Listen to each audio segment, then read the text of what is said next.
நீங்கள் சொல்கிறீங்க காங்கிரஸ் தமிழ்நாட்டில் 3வது பெரிய கட்சின்னு சொல்கிறீங்க. சமீபத்தில் விசிகாவின் வன்னியரசு பேசின ஒரு வீடியோ வைரல் ஆகிட்டு இருக்கு, நீங்கள் பார்த்துருப்பீங்கன்னு நினைக்கிறேன். இந்த காங்கிரஸ் என்ன தமிழ்நாட்டில் பெரிய பலத்தோடு இருக்காங்க, நாங்கள் தான் இப்போ பெரிய பலத்தோடு இருக்கோம், அதனால் இந்த முறை நாங்கள் அதிக தொகுதி கேட்போம் அப்படின்னு ஒரு தனியார் தொலைக்காட்சியில் பேசுகிறாரு. மரியாதைக்குரிய அண்ணன் தொல் திருமாவளவன் அவர்களுக்காக மட்டும் இந்த கேள்வியை நான் தவிர்க்கிறேன். ஏன் அப்படின்னா, நான் ஏற்றுக்கொண்ட தலைவர் ராகுல் காந்தி அது உயிராக கொள்கையாக இது எந்த அளவுக்குன்னா, இனி அவர் எத்தனை தோல்விகளை சந்தித்தாலும் அவர் தான் எனக்கு தலைவர்.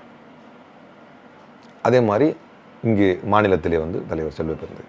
ஆனால் இது எல்லாம் தாண்டி மானசீகமாக ஒருவரை நேசித்து ஏற்றுக்கொண்டிருக்கிறேன் அப்படின்னா மரியாதைக்குரிய அண்ணன் தொல் திருமாவளவன் அவருக்கு ஒரே காரணத்துக்காக தான் இவரை பதில் சொல்லாமல் தவிர்க்கணும்னு நினைப்பனே தவிர, இது அண்ணன் திருமாவளவன் சொன்னார்னா அது அஃபிஷியல் ஸ்டேட்மெண்ட்டாக எடுத்துக்கலாம். அவர் இது வரைக்கும் அப்படி எங்கேயும் இவர் எம்எல்ஏவும் கிடையாது, எம்பியும் கிடையாது. இல்லை, ஏன் அந்த ஒரு கோபம் நினைக்கிறீங்க? விசிகாவின் முன்னாள் நிர்வாகிங்கிற அடிப்படையில் அவர் பார்க்குறாங்களா, அல்லது காங்கிரஸ் மீதான கோபம்னு இதை பார்த்துக்கிறதா? இல்லை, அதுதான் I actually refuse to comment on it. ஏன்னா அண்ணன் மேலே இருக்கிற மரியாதை, எழுச்சி தமிழர் அவர்கள் மீது இருக்கக்கூடிய மரியாதைக்காக மட்டும் வன்னியரசு அவர்களுடைய உளறல்களுக்கு பதில் சொல்லாமல் தவிர்க்க விரும்புகிறேன்.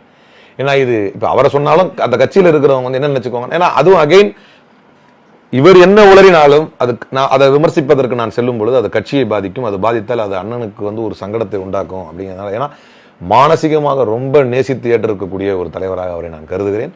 அந்த ஒரே காரணத்துக்காக இதை கமெண்ட் பண்ண ஒரு காங்கிரஸ்காரராக இருந்த போதும், ஏன்னா அவருடைய உளறலுக்கெல்லாம் பெரிய மரியாதை கிடையாது, அவர் அந்த அளவுக்கு ஒரு பெரிய பொலிட்டிஷியனும் கிடையாது. ரீதியா துணை பொதுச் செயலாளர் ரீதியா இருக்கிறாரு. இவர் என்ன பெருசா சாதிச்சிட்டார்னு இவர் சொல்றதுக்கு, இவர் வரைக்கும் எம்எல்ஏ ஜெயிச்சிருக்காரா, எம்பி, இதுவே இந்த அளவிலேயே இதை போதும். பர்சனலாக அவர் கூட எனக்கு தெரியும். ஆனால் அவர் கட்சியை பேசுவதை வருங்காலங்களில் நிறுத்தி கொள்ள வேண்டும்.